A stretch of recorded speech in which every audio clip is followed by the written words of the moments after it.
Let's show them we can rise from ash.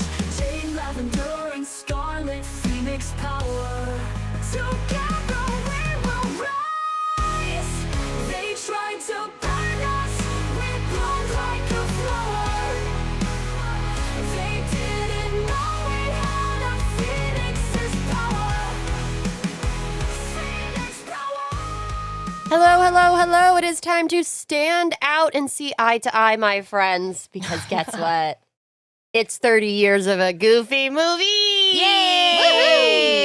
Woo-hoo! And if you haven't figured it out by now, I'm Lavender, and Disney is my entire life. So this is like a real full-blown holiday for It all me. started when I was born. I basically spent the whole week watching a Goofy movie, an extremely Goofy movie, and watching the new Goofy movie documentary, Not Just a Goof, on Disney+.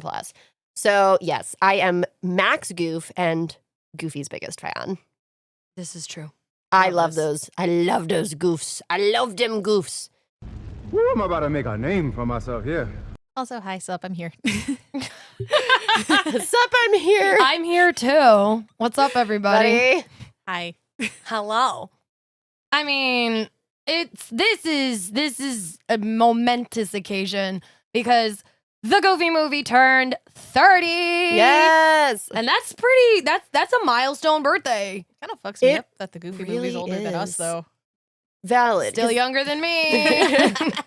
I think the big thing with it turning 30 is this was a movie that became one of Disney's, I would almost say one of Disney's few cult classics. It was a pioneer movie. It was a pioneer movie because this movie almost was not made. Yeah, but also remember, we finally gave one of the actual original Disney characters a son.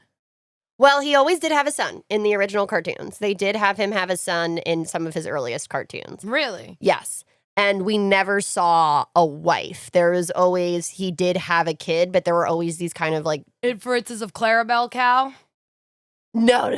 Yeah. It was kind of, the whole thing was, it was kind of in jest because Goofy is the Goofy character. So you would see these sketches where he had a son, but it was all for laughs. You didn't really know anything about the son until Disney created Max Goof for the first time in Disney's Goof Troop series that used to be on You're absolutely correct. Disney Channel in the morning. He was a lot younger in the Goof Troop cartoons, and it was always inferred that unfortunately the mom had died. Yes, because we never saw the mom, so that's kind of the direction they took for the show. Mm-hmm. And that has been the ongoing narrative and has followed through with any project that Max and Goofy are in Now together. here's my question to you, since you're like the authority. I try. You are the authority. Did Goof Troop come out first? Or did a Goofy movie come out first? Goof Troop came out first because that's where they based the idea for the movie off of. I'm at half Because mast. what they wanted to do, fun fact, To hear this. for my Disney aficionados, at the time, the head of Animation Film Studios was Jeffrey Katzenberg. And Jeffrey Katzenberg was trying to bring back commercial success to Disney. They had really failed with things like Great Mouse Detective, which is a great movie, but it didn't do well financially. Love that movie. So what Jeffrey Katzenberg did, he really brought in the era of trying new things, i.e. bringing in The Little Mermaid, Beauty and the Beast. And one of those things he wanted to try out was how do we, for less money, create a movie that's pulled from these like Disney morning classics that fans really enjoy and kids really enjoy. How do we capitalize on that? Exactly. And a Goofy movie, it's very interesting. It was one of the first ones they made where they actually outsourced to their other studios around the world. So they actually did a lot of the animating for the movie in Paris because they used to have a Disney Animation Studios in Paris. I think they still have it. But that was how they did it much cheaper, is they would outsource it out. And it was, what's really cool about it is what Jeff did for Kevin Lima. Kevin Lima was a very kind of like young animator, and he'd worked on a few projects, but he had gone up to them and said, "Oh, I really want to direct a movie." And they were like, "Well, you're basically the last guy on our list because you have no really significant seniority. So yeah, okay." And then when they were talking about this project where they wanted to do a Goofy movie, which there was a script originally that was built off of Goof Troop. Kind of similar to how they had the direct-to-video DuckTales movie, but they wanted Treasure of the Lost exactly. Lamp, But they wanted which this one. failed. It failed miserably. Yeah, it was so bad. But they wanted You this one done to go further out into theater syndication, Yeah. which is why they wanted to use staff from the main animation studio, but then outsource the animation into their global offices. So they actually gave Kevin Lima the chance and said, hey, Kevin, you are the last person on our shortlist for this, but do you want to make this movie? And it happened. And it happened. And it was the first time someone looked, which I think was really great for Kevin, just as a director. He was a young guy, so he wanted it to They reflect gave him a chance. the culture of the early 2000s, late 90s. He wanted it to feel like a contemporary movie. This came out in 1995, so we're talking the mid 90s. Yeah. This was mid 90s, not 2000s. he This wanted was to, 90s culture, Yeah. baby. He wanted to do the incorporation of that culture. Yes. And he wanted it to be a contemporary story. And he was like, well, If you're listening to all we each know other's eyes. is Goofy is a big goof. Like, but what if he's a dad? What if he cares about his kid? What if he just wants to have a relationship with his kid because they've grown apart and he thinks the way to fix it is to go on a road trip? And that's what's, I think, so profound about it. Because I feel like when I worked at Disney, when I would ask people, like, who's your favorite Disney character? And so many people would answer Goofy. And I would say, why? And their response was quite literally what was created by Goofy movie, which was he's a single dad who's doing his best and he just really loves his son. And I was like, that's amazing that they essentially created this cultural zeitgeist of why the character mattered to a whole generation of people. Yeah. Do you remember where you were when you saw it for the first time, Scarlett? So, Because you look a little confused. No, because here's the thing. I've only seen a Goofy movie once in my life because Valid. the thing is, my mom growing up always loved an extremely Goofy movie, the sequel. And Well, yeah, that was more your age range. yeah, that was more my age range. And it's like, I remember like this was my mom's favorite movie. She would like show it to me and my sister all the time. And for years, I thought this was it. You know, this is, like a Goofy movie, extremely Goofy movie. Sometimes people just drop the extremely to make it easier to say, right? Nope, plot twist. There was a whole ass movie that came out before it that just turned 30 apparently. Yeah. But this was like a That's few years ago. usually how it happens, though. Some people don't Yeah. realize that. Like, There's if you're not like a super Diz nerd. yeah, and if it also doesn't have like a number in it. So like so for me it's more like an extremely Goofy movie is the one that like I definitely think That's of. your breakthrough. That's my like breakthrough. Like, yeah, this was pretty fun. Like also just like that kind of like Max trying to like grow up and expand and do his own thing, and then he's got Goofy. He's like, I want to be with you, so I'm gonna go to college too. It's like, good job. Yeah, because like in a Goofy movie, what people don't realize is that was James Marsden's first full-length role as a voice actor. Yes. We are talking James Marsden, who played Thackeray Banks in Hocus Pocus. He was the cat. He was Binks. Okay. He was the cat. Yes, meow. Yes, he was a little black cat, which you're looking at me with a blank look. I've in your only seen face. Hocus Pocus once. Oh my god. Th- I th- know that there's a is- black cat named Banks because everyone and their fucking mom names a black cat Banks. That is so sad, Tony. You You ever need to see this Did movie you more see than once. Spirited Away? No, I've never seen Spirited Away. Oh, honey. Have you Another ever? Studio Ghibli. I don't really watch Studio Ghibli, but I've been told that I should see Princess Mononoke. You would love that one. Yeah, no, that one I want to see. You would actually really like Spirited Away too. I probably would. Yeah. Well, he was in the English dub version. He was Haku. I'm trying to think. I know the name though, James Yeah. Marsden. He's also the voice of Kovu from Simba's Pride, Lion King 2. That really hot. They made a sequel. I know. Yeah. I know. There's like Lion King 1.5. I like, really wish you could, out there in podcast land, you could see my face right now because that is one of my favorite movies of all time, The I'm Lion sorry. King. I'm sorry. And its sequels. I I, actually- don't care if they were terrible. The Lion King 2 and The Lion King 1.5, plus also The Lion Guard and all that shit. That is my fucking shit. All right. I kind of want to see the Japanese movie with the white lion. Kimba. Kimba. I want to see Kimba and the White Lion. Yeah. Kimba the White Sorry, Lion. Kimba the White Lion. I want to see that one because that one like Kimba looks good. It is actually. It's pretty funny. And I'm talking animated movies because fuck the live action ones. I'm sorry, I did not like. Bad. Fuck off. Goodbye. I have not seen Mufasa.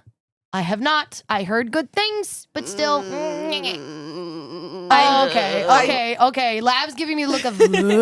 It was awful. And I hate to say that.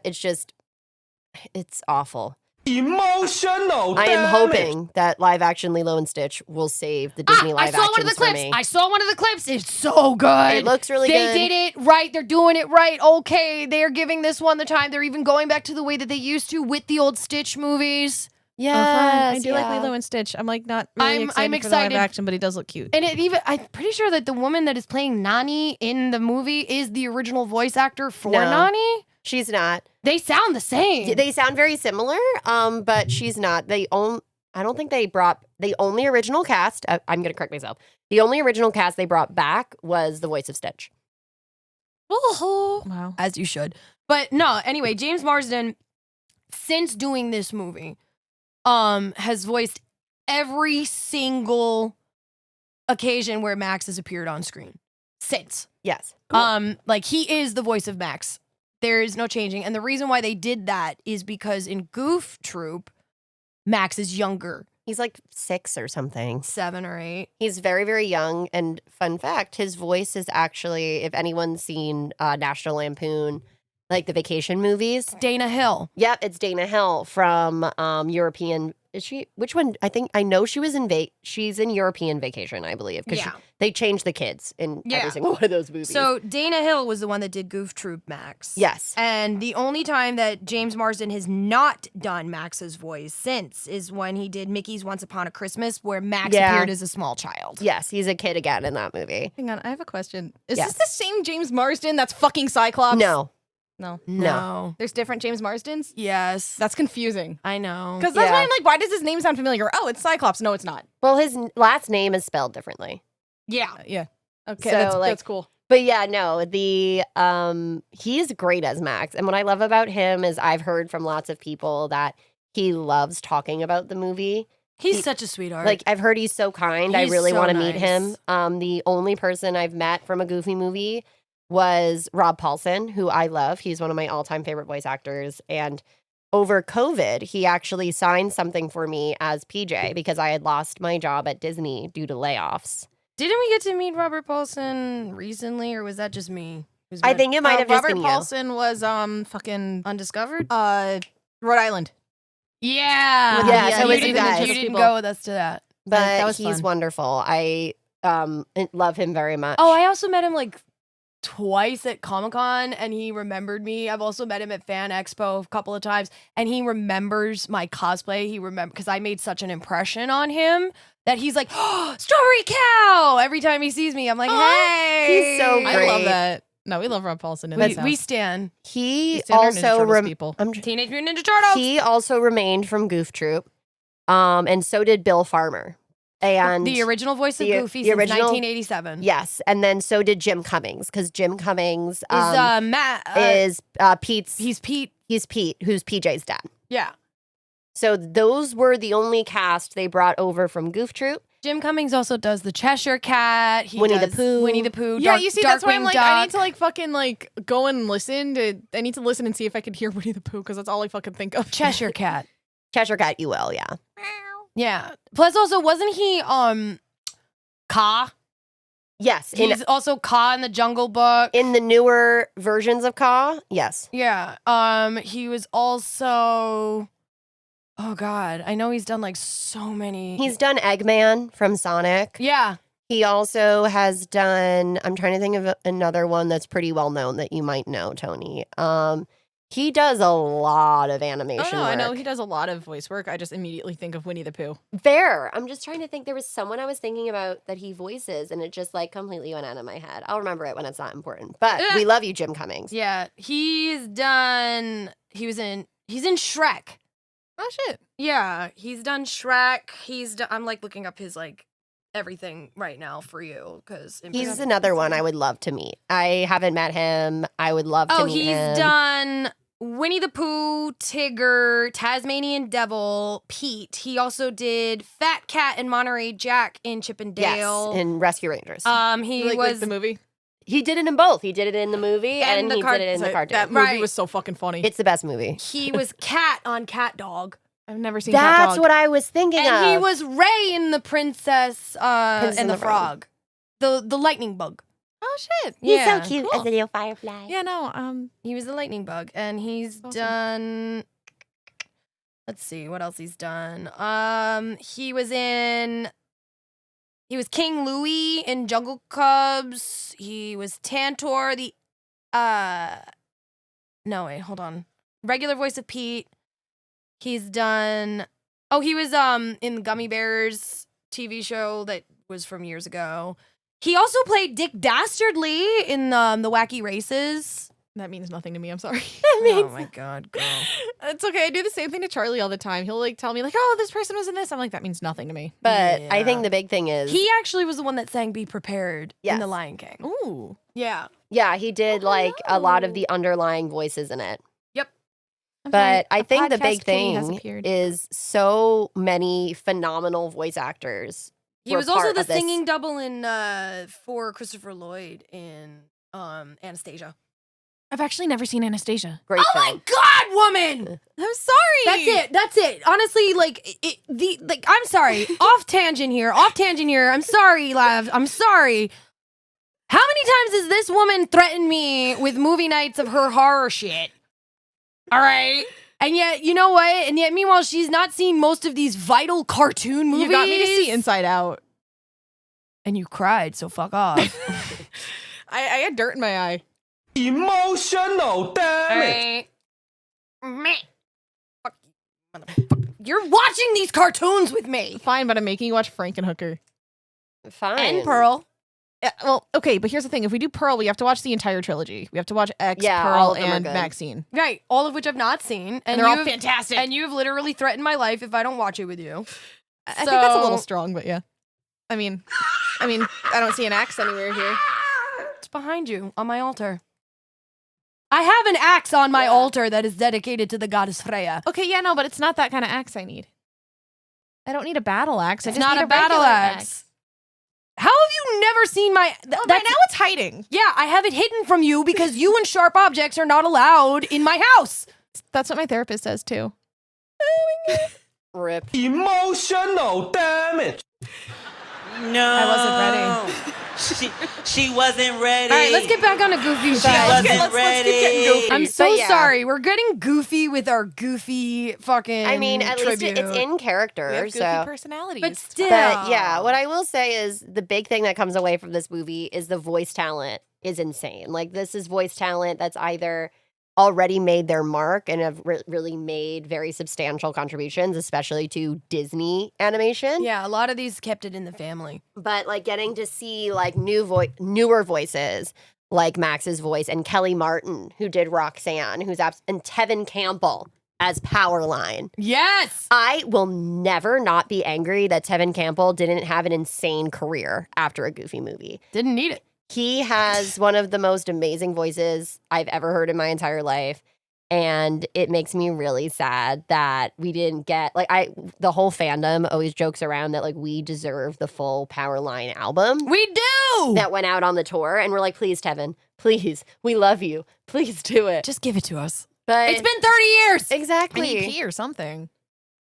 It's An just EP. Like, just give us 3 songs. exactly. I think Tevin actually does have an EP where those songs are included. But unfortunately, like his individual music career didn't really launch. And I'm like, he literally has one of the most insane voices I've ever heard. So it kind of like makes me sad to think about that. Yeah. But I love Powerline and should. I love Max. And I think the big thing about this movie in general is the reason it built a cult following really has to do with our generation. Our like collective, like millennial, early Gen Z. Gen Z. Because this movie, it's insane to me to think about the reviews that were like, oh, you gave Goofy a personality. How could you? A personality other than being a clumsy oaf. Literally, like were the reviews. They were like, how could you give Goofy a personality, Kevin Lima? You're horrible.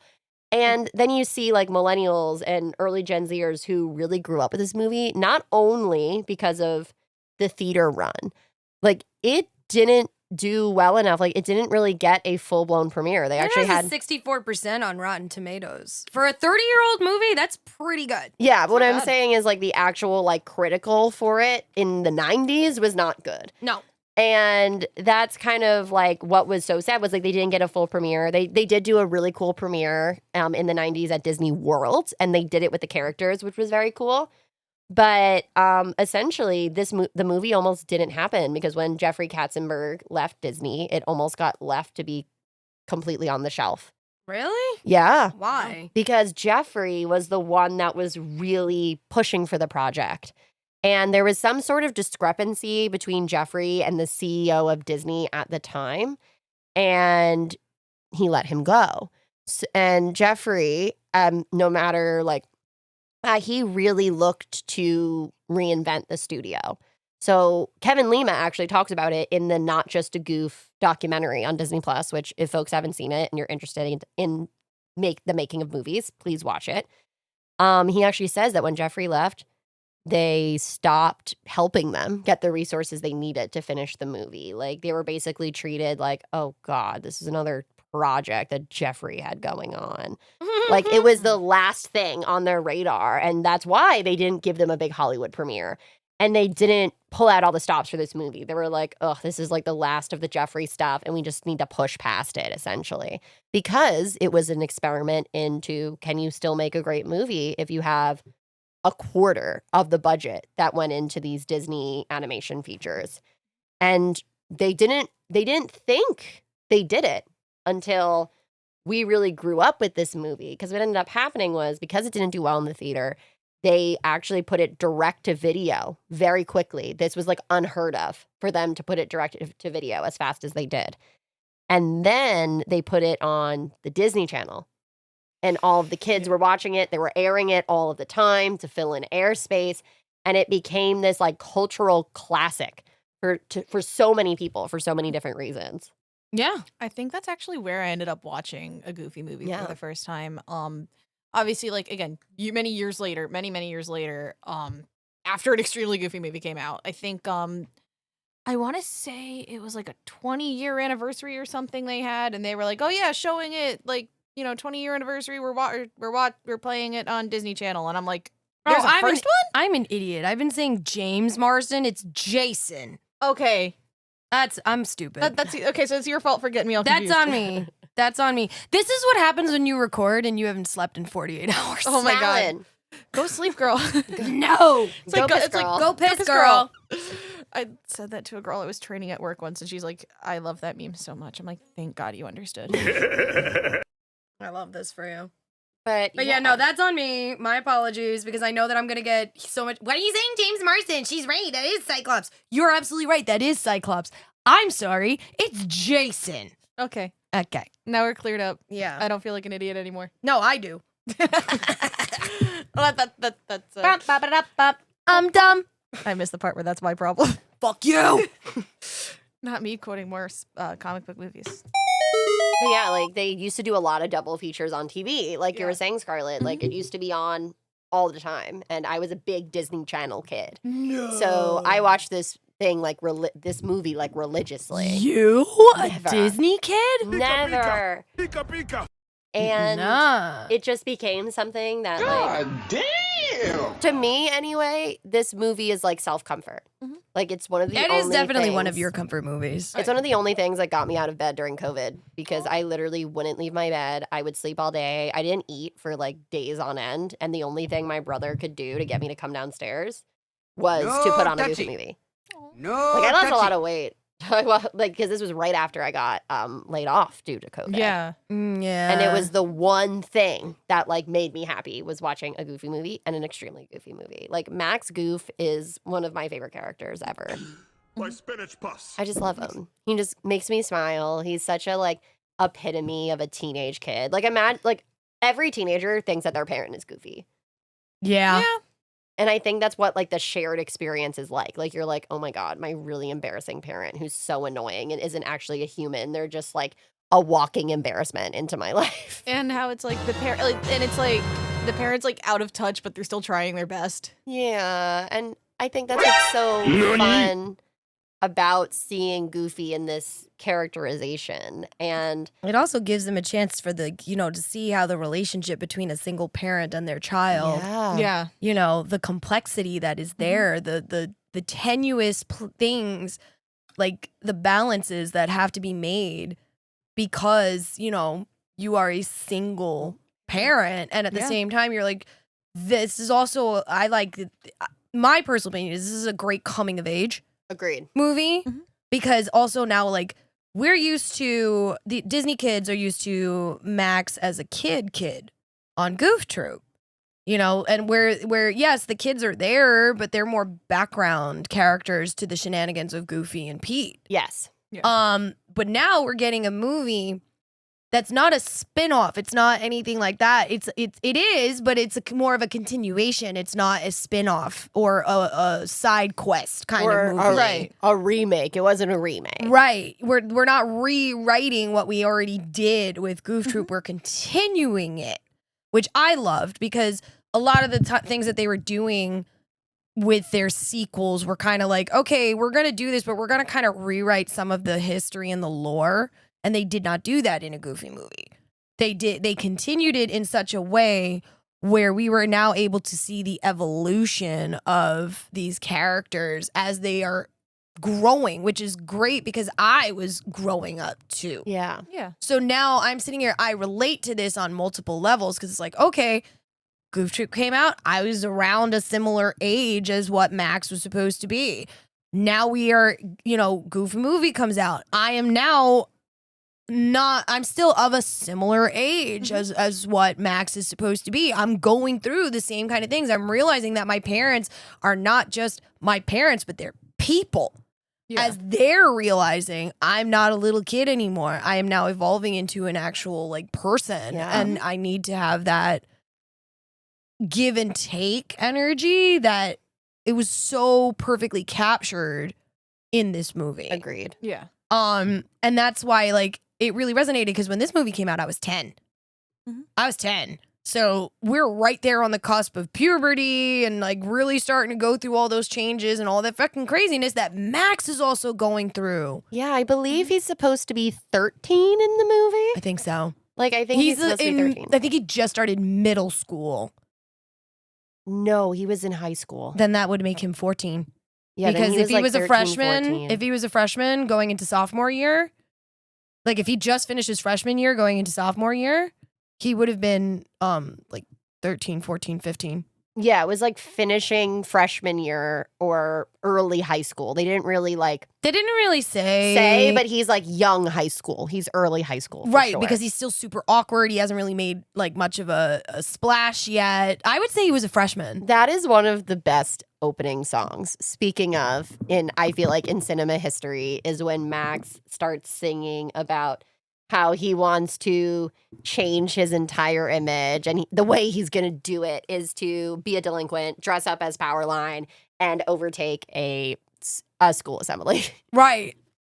Which is what leads them To go on the road To go trip. on their road trip this summer, which is again a big fucking deal because like summertime is the time where kids usually like establish their friend groups and like, you know, evolve into another level, and then they come back in the fall to school as like this new creature. Like they try to summer of reinvention, like everybody's done it. You know, so like getting stuck on this fucking crazy ass road trip with your crazy ass goofy ass parent that people make fun of all the time, you're just like, I just want to be a cool kid, Dad. No, exactly. I absolutely like love that movie. And I think the thing about it too is you also have Goofy had a really close relationship with his dad. And that's a lot of what the road trip is about is he thinks, oh, like I had this close relationship with my dad.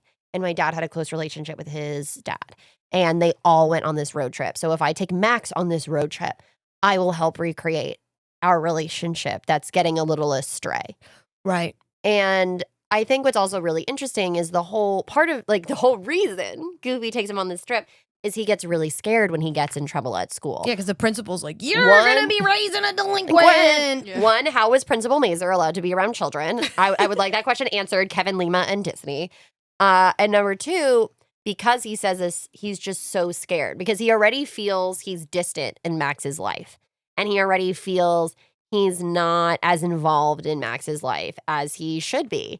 And that's what I think is really interesting about the movie is he goes, oh, maybe it's because I'm not involved enough or we're not connecting the way we should that this is what he's doing. And then Pete, of course, has Oh, to. of course. Yeah, course. Pete has to like kind of feed into that too. Right, exactly. Because now his son is also trying to rebel.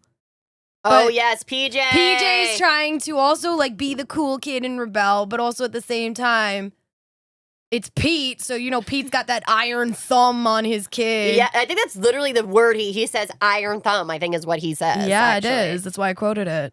And You know, so he's like, he goes, you gotta do this, goof. You know, so he's influencing Goofy like he always has fucking done. and always trying to do. Where meanwhile, you got PJ that is encouraging Max to be a fucking menace to society because he can live vicariously through Max. And on top of that, he's trying to impress the first, you know, like that whole first love of Roxanne. I love Roxanne. I love their relationship. I think it's so cute. I will always be salty that she wasn't in an extremely goofy movie. Yeah, neither was Bobby. Not really. Disney tried to make up for that because then she ends up being his girlfriend. If anyone's ever seen the House of Mouse show, I loved that show. And Max is actually a waiter at the House of Mouse. Yeah. He's doing And it as a summer job in Roxanne between. is there. So Wait, you was do House find of- out they're still together. Was House of Mouse that like one that had like everyone Yes. there Yeah, and that's it'd be the like little one. like skits and shit? Yes. I remember that show and I was so mad when they stopped showing it. I was like, what the fuck? I love that show. It was I'm so so good. mad because It it's was so good. still not on So Disney fun. Plus. What the No, fuck? it's not. They won't put it on Disney Plus. I Why? don't know why. PC. I think it might be. It also could be the rights thing. That's what I was gonna say. I think Probably it's rights rights. because so many people are always asking for that to go on Disney Plus, and Disney just won't do it. Which I think is like wild because why wouldn't you want more people to be I watching? think your it's because platform? like a lot of those skits were kind of controversial. They Really? were very ahead of their time. Okay, no, guys. They I were don't very remember ahead them. of their time, and I think that they're just not ready to give certain characters that image that's like was perpetrated in House of Mouse. Because like you gotta also understand that like some of the greatest fucking arcs that give some of these beloved characters even more lore, even more definition was from House of Mouse. Gotcha, because I remember the villains being on there a lot. and I'm Yeah, like, yeah. yeah. Where that they was took fun. over the House of Villains. Yeah, they did a movie for that. That was like a specific movie special they did. Like I don't know if I saw the movie special, but I do remember that show. Yeah. and I remember it airing around when I moved into because like when we moved into the house before we lived in an apartment, then we moved into the house. Right. And I remember that show being on like all the time. Yeah. So I would have been like 5. Yeah. Sounds about right. You would have been, yeah, sounds about right. But like a my Goofy movie also I think is good because it gave us insight into the cringe that our parents could be.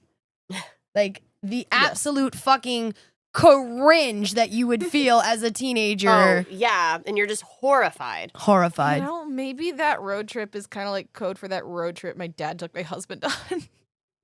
No, because your dad tried to kill your husband between hypothermia and guns. Yeah, but there was also fishing. So, There did he do the was. perfect cast though? What makes you think my dad can do a good I wasn't cast? talking about your dad. I don't know if Charlie did a perfect cast because let's face it, It's he Charlie. yeah, he tries his best.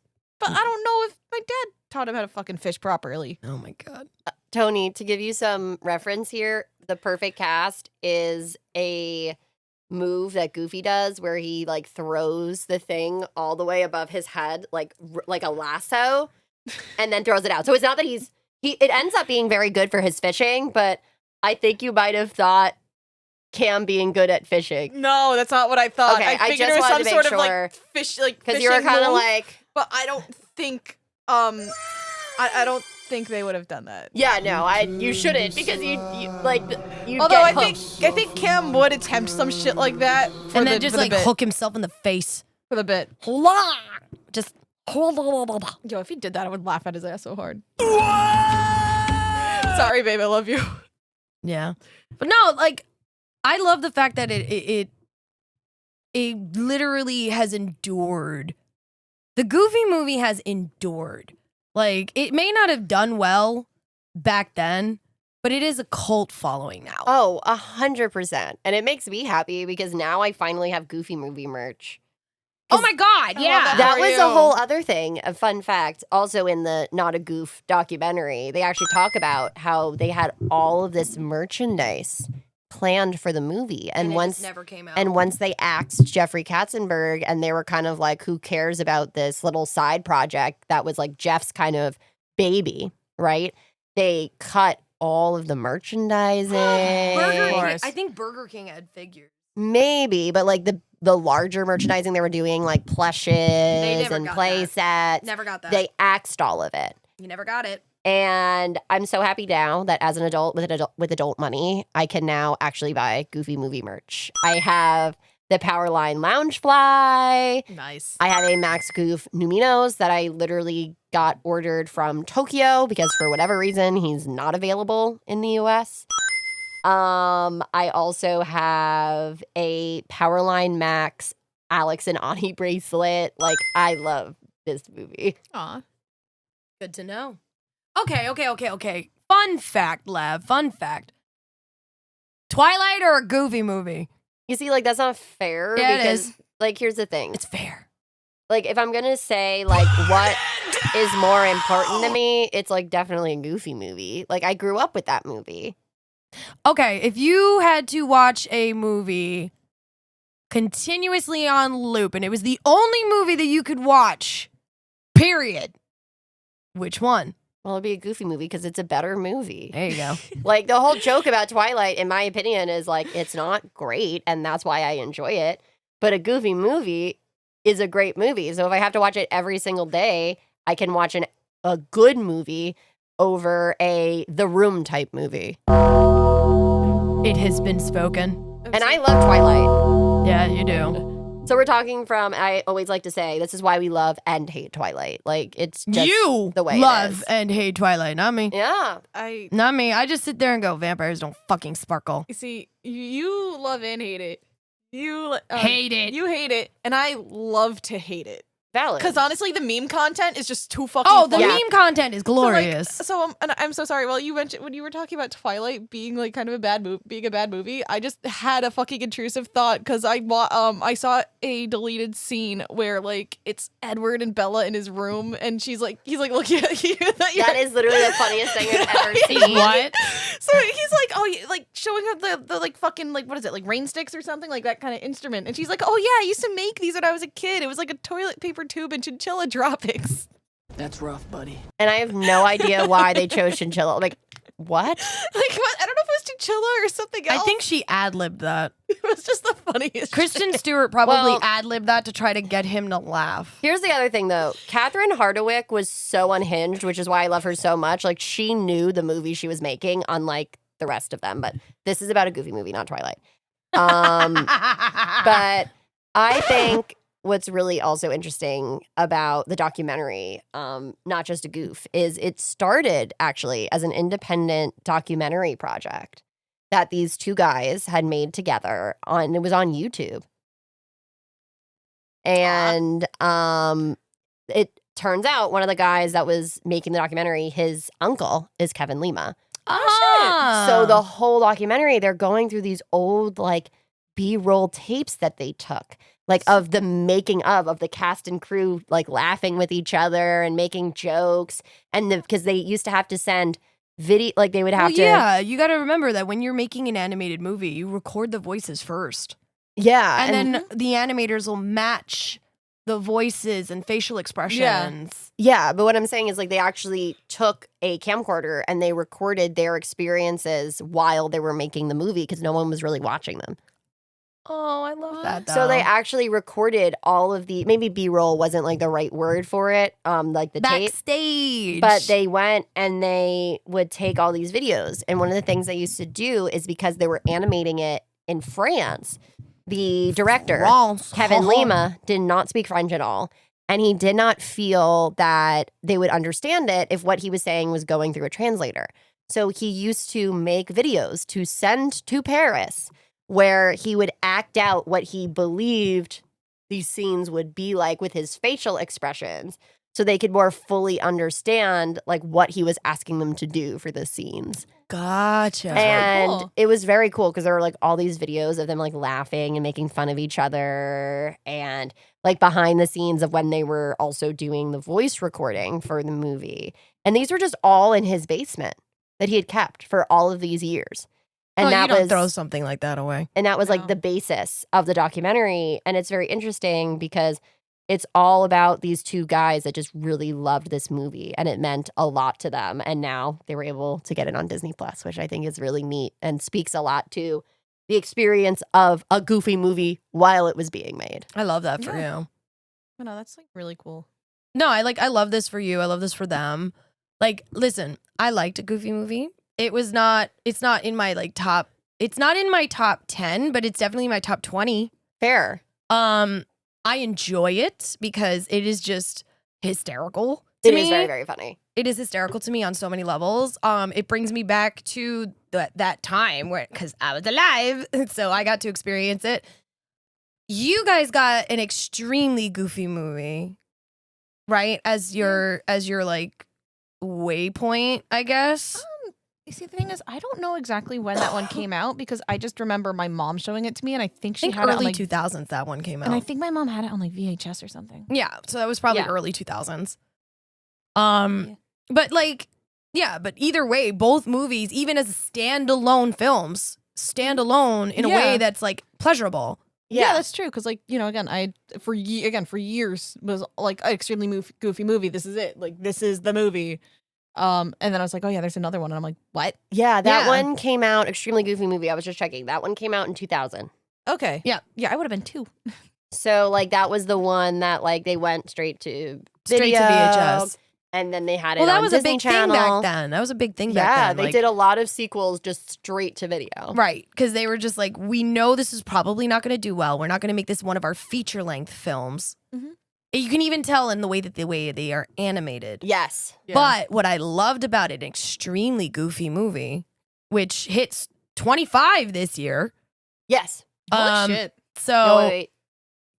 yeah, It would be 20 2000. Yeah, 25. 25. I'm not good at math. I had to think about it. We ain't mathing. Listen, we listen and don't judge at this podcast. Very, very true. I'm just really bad at math. That's fine. It's okay. It's fine. But you have a 30-year-old and a 25-year-old movie, and a lot of the things that I didn't like so much about what Disney was doing back then was that their direct to video sequels did not have the same quality Yeah. of animation that you would have gotten with the originals, which kind of made it off-putting for me. Because like I Yeah. desperately wanted these sequels, but I desperately wanted them to be in the same way Yeah. that the original is, or at least on par with it. Mhm.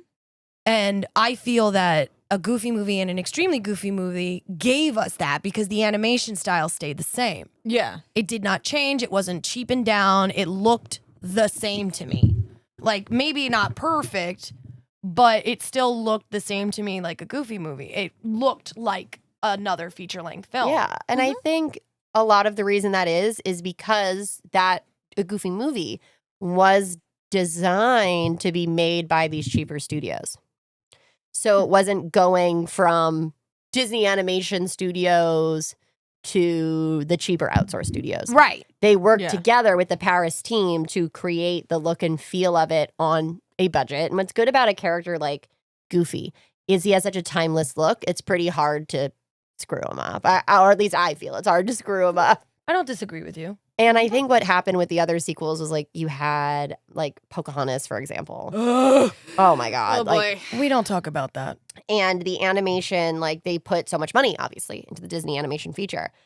But then it was just While so completely butchering the story. butchered out. And it was like, oh, okay, guys. Like, Oh yes, let's make her fall in love with that guy who in actuality was 10, 15 years older than her. it was very, very strange. Yeah. Listen. Do not get me wrong. Pocahontas, the original Disney movie, is a beautiful, well thought out cinematic masterpiece, but she was the original missing and murdered Indigenous woman. Yes. Her name was Makota, not Pocahontas.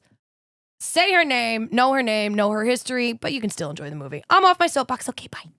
But yeah, Sorry, like not sorry. because it came from these cheaper studios, it was a lot harder to get that same level of quality. It was so and I bad. think what was so great about Kevin Lima leading this project, I don't believe he directed an extremely goofy movie. I could be wrong, but how he led a goofy movie project was he went out of his way to create things like the videos to be able to visually show this studio that was all the way across the globe. This is what I want. This is what we need. I think they said that it ended up costing them, which this will sound crazy, but is considered small chump change by Disney standards. It took about $28 million to make, Fuck. which is very cheap for I a mean, Disney animated feature. That's a lot of money, though. yeah, Okay, but but it's that's very also, like- cheap for a Disney animated I was feature. gonna say that's how much like superhero movies spend on cocaine. Yeah. And that was the whole thing. They were like, can we make a great film The fuck with was less that money? seagull laugh that I just did? Genuine laughter to my Deadpool-ass joke. But yeah, like that was What did he say? their idea. And I think they executed it so well. And I'm so happy that Kevin Lima and his creative team still pushed for this movie to Yeah. still happen after, because he even said in the documentary, he goes, Jeff was our cheerleader. Right. Jeff was our guardian angel. He was the reason this project could keep happening. And when he was let go, it could have been shelved. Yeah. And he was like, but we didn't let that happen because we worked so hard and we love this movie so much. And for Kevin, he even said, like, it meant so much to me to make this movie that was about fatherhood, that was about growing up, that was about learning to, like, having this bond with this parent and child. And he was like, it meant so much for me to create this, that when he saw those original really nasty reviews, he was like, I didn't think anyone cared about this movie. He was like, it broke my heart when the critique was, how could you give Goofy a character when that was the main goal for me, was to make him more relatable, to make audiences be able to relate to him, but also feel empathy with him. Mhm. This character that was constantly what's that trope? The comic relief? The comic relief. Yeah. And The fall guy. the fall guy. And, he even said, he's like, I didn't realize how popular it was until one, did some more research on the internet. And two, Hey, this is baby internet. he The wild, wild west. in D23, which is their Disney convention. Yeah, which I want to go to. I really want to go to it. I forget which anniversary marker it was. I want to believe it was 15. And they weren't expecting anyone to come for this. Like, they gave them the smallest room in the smallest part of the convention center, Holy shit. and it 15 years filled up. They had to turn people away. And it ended up being voted the best panel of the convention by congoers. And he was like, that was the moment I realized, like, just how much this movie meant to other people. And I think that must be so wonderful to be an artist who saw his work be discredited and then live long enough to see it become something that people really care about. Mhm. Like, there's a lot of other nuances to how people feel about a Goofy movie. I know the Black community has a lot of wonderful video essays Yep. about the Goofy movie being a pivotal part of Black culture. And I can't specifically speak on that because I am not Black, but I know that there are some wonderful video essays that you guys should check out. Look them up on YouTube. I unfortunately cannot think of the creators' names right now, but we can add in the comments on Spotify the ats that you can look at to see some of these video essays. But they're absolutely fantastic. And they break down how it related growing up being a Black teenager, and the kind of how Powerline is kind of the Michael Jackson type character. And they're very interesting and they're very wonderful visual essays for sure. That is really cool. Also, like, now that you say it, yeah, Powerline kind of does like have a Michael Jackson. Yeah. Yeah, he was supposed to. It was because they wanted to capture R&B was really big at that Okay, point. yeah, that makes sense. So they wanted to capture R&B. And fun fact about Tevin Campbell, I found this out also watching the documentary. He used to do back vocals for Prince. Oh, wow. Hey, yo, love the that for him. great one himself. So that's how they yeah. found him. The guy who was making the music for this movie was like, wait, I know this young kid.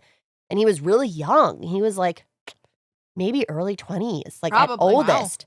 And he's like, look, I know this young kid. I think he can really sing this. And some of like the female background singers were background singers for Whitney Houston. Yep. Oh wow. And they brought them all into the studio. And apparently Tevin Campbell did so great on these like singles from the movie. He got them done in one take. Fuck you! Hell yeah. Bing bang! So that's a really fun fact about Tevin Campbell. And just the We've been fact begging it's a him for an musical. EP for 30 years. Please, Make Tevin. the EP, make my friends happy. I know you have one EP from like Your personal your stuff. personal EP. But can we have a Powerline EP? I will pay Poor good money. flavor. I'll pay Poor good flavor. money. I want that. I would literally pay like $50 to get it on vinyl. Like, please do this for me. Yeah. Oh my god. I'm no. actually They would surprised do you a didn't really get- cool like picture vinyl too. I'm actually really surprised you didn't get the re-released vinyl of a Goofy Movie soundtrack. I have it in my Amazon cart, but I'm Okay. actually prepping for an exciting trip. I'm actually going to be going to You London. do realize that because your birthday is coming up, Yes. can you like literally just tell us what you fucking want? Even though we already know one thing that we are definitely getting you, but like Yes. other things would be nice to know. And since we know how much, thanks to this podcast, you love a Goofy movie, just tell us what you want. Okay. yes. Just tell us. I stand by all of that. Like, we need to know what is Lavender like. And we'll even put it up on our socials if you guys want to feed Lavender's power line and Goofy Movie addiction, okay? Which you should, because you should shower our Lavender on her birthday, which is upcoming. Thank you, baby. You should. Like, she deserves all the love in the world because she just got rid of, like, you know, heinous things in her life. I tried my best. Brush your teeth. Please, for the love of God. Tiny. Your family or dentist. You can do it. When I heard that, I was so offended. So offended. I think I doubled over and actually grabbed my chest. I was like, She what the did. Fuck. She did. You done goof. She did. Exactly that. Also, yeah, I love the so audio you deserve- of Dumb Goofed. You literally, like, honestly, like, between this, all the other shit that you've been going through, and the fact that you're able to still come on this show and give us, like, your full heartfelt fucking everything Thank you. You I know, appreciate that. about a movie that brings you, and just a whole thing that brings you so much fucking joy. Because you also did Max at the parks. I did. I was very good friends with Max. Unfortunately, at the time, I will always be jealous of this, which for my Disney World fans and my Goofy Movie fans, Max is now a regular meet and greet character. So you can meet him at Hollywood Studios. Noted, entertainment is often changes, so it's not a guarantee, but he normally meets every single day now in Hollywood Studios. I used to do him for special events. There you go. And I was also like, God bless that signature because it was the easiest one. Because it was very much like a teenager writing, you know? Gotcha. And I loved, he's one of my all-time favorite characters. And like the few times, like the handful of times I got to do him were some of my best days there at Disney. I love this. I love Right. this for you. So, like, again, I want to thank you personally for coming on here and sharing your love of this with us. Like, both of us are stans, obviously, but not as heavily as you. Not as Yeah. heavily as you. Like, I am a Disney nerd. I am, but my tastes are not the same as yours. Yeah, exactly. You know, like, I'm sorry, I'm a Lion King bitch. Like, Great film. I can literally remember where I was, what theater I went to. Same with Aladdin, same with Beauty and the Beast. I can vaguely remember The Little Mermaid, but that one is kind of hazy because I was 3. Fair. So,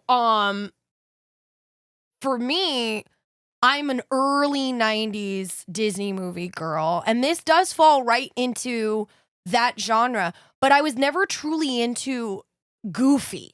I love Like, he's awesome, don't get me wrong, but just for some reason I never connected with the character yeah, and that's why I loved Goof Troop. I loved all those cartoons that I used to watch. So that's why a Goofy movie gave me the ability to connect with this character. And that's what's so cool. Like, that's what Kevin Lima said his ultimate goal for this movie was. He was like, I want people to be able to connect with Goofy because he has a heart. He has a soul. All the characters do. That's why they've prevailed for so long. And it's like interesting to hear you say that because that's what Kevin Lima said his entire goal for making a Goofy movie was. He was like, this is why I wanted to make it. I wanted people to love Goofy for who he is. Right.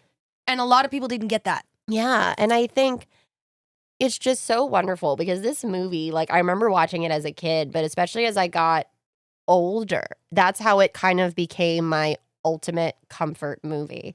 Because as I got older, it really just brought me this sense of I not only understood Max, but I understood Goofy. And to watch this dad do everything he could to be able to connect with his son, it like always gets me right in the nerve, you know? And seeing Max being able to be like a normal teenager, he's just fawning over Roxanne. Like, I honestly, like before they had Disney Plus, I actually had a version on Amazon and I bought it on Amazon. And I used to, like, I would watch it when I was working at the parks, like every single day after work on my laptop. Because you could have some tough days with guests. Yeah, I believe Oh, it. I believe that. But Retail is retail in any It fucking thing you do. would bring me so much joy. And I think that's like the heart of what Disney is. And I always tell people, I'm like, yeah, I had the worst guests sometimes, and I would need to watch the Goofy movie to like even myself out. But it also was one of the few places where when you had a good day, it was the best day in the whole world. Right. Like, you made something special for people. And it is what I miss about what I do there. And I think that's what's so nice about watching a Goofy movie is not only do I remember all the times I watched it as a kid, but I remember all the times that I watched it, like when I was there physically making magic. Right. And, you know, I do hope eventually I can, but I want to move It into all corporate. started when I was born. But it's kind of like, it's amazing to see just how much this movie has continued to connect to me in a lot of different ways. Whether it's I was an angsty teenager and I needed Max, or I was an overworked theme park employee who loved my job but was very tired and it gave me comfort. Or it was as an adult realizing, wow, Goofy, all Goofy wants is for his child to connect with him. Be nicer to him, Max. And, you know, also then like with COVID when I was so depressed that I couldn't get out of bed. Like that was the one thing that not only So would this help movie me, for you literally just is it Everything. hits all the buttons. But, like, my Everything will brother bing, knew, bing, too. bing, bing. and that's what was so good. Like he would know. He's like, oh, this is the movie I know will get her out of bed. If I put it on, she will come downstairs and Right. she will eat. Right. So all in all, thank you, Kevin Lima, for giving love us you. this movie. Thank you, Disney, for taking the chance where they originally could have shelved it forever and never did it after the terribleness of DuckTales. Rest in So, peace. and they like, and thank you for even continuing to give us that freaking tie-ins to a Goofy movie, an extremely Goofy movie, and Goof Troop, even in the remake of the DuckTales series. Now, Yes. Oh my God, that was one of my favorite things. they. I love this. You've literally incorporated it into the fabric that is every millennial. Like, honest to God, every millennial knows these characters, knows that song. Some of us even know how to do the perfect cast. Yes, I know you do. You had to learn. Yeah, I had to learn. But closing thoughts, Scarlett. Oh, closing thoughts from a thought. Yes. Yes. I mean, you know, Goofy movie was fun, and it's like kind of cool how it really did, like, you know, manage to connect with audiences, and how it's like something that's so enduring that 30 years later they come out with the independent documentary that got the independent documentary that got recognized by Disney. It's like, all right, we put it on Disney Plus. Like, it's really cool that like a movie that was originally like gonna be shelved once the guy that, you know, like green lighted it was gone. Mm-hmm. But, you know, like, again, people fought, you know, the people like Kevin Lima fought hard to keep it going. Yeah. And, you know, a good fucking movie was made. And I think it maybe like took a little bit at first because you had people like, oh, how dare you give Goofy a character? Like, How dare you give him a personality? how dare you give the comic relief fall guy a fucking personality? Like, what is wrong with you guys? Wild concept. Right? But like, that's kind of what we wanted though. You know, Yeah. that's what, you know, like, yeah, sure, let the boomers, you know, fucking be angry because, you know, Goofy's a character now and not just, you know, a side, and not Oh, just like, you no. know, a side, you know, guy to laugh at. But like, I think that's also like what like younger like our age audiences kind of look for. We look for characters to connect with. And you got that. Yes, exactly. You get that in a Goofy movie and an extremely Goofy movie. Absolutely I agree. agreed. I agree. I'm going to give my closing thoughts. We don't need yours, Lav. Because No, I've talked too much. Not even that you talk too much. We know. Exactly. And We know. then the cast will be another hour, and we don't need to do that to anyone. Sorry, not sorry. As much as you may love our melodious voices, you should be also following us on all of our social media because this is how you interact. This is what we want to know. How did you see a Goofy movie? Have you watched a Goofy movie? Have you only seen maybe an extremely Goofy movie? I want to know. Lavender definitely wants to know. Oh, for sure. And hey, if you guys really like hearing us talk about movies, like we've been doing our little book talks on the Phoenix Gate. You can easily let us know because can- I'm a yeah. cinephile, so let's go. And we can easily make the Movies That Made Us series, like I've on talked about it. TikTok, on Instagram. Like, let us know because we want to create content that you care about. We want to create content that connects to you the same way that these movies connect to us. Exactly. So on that note, Phoenix fans, bye. Bye.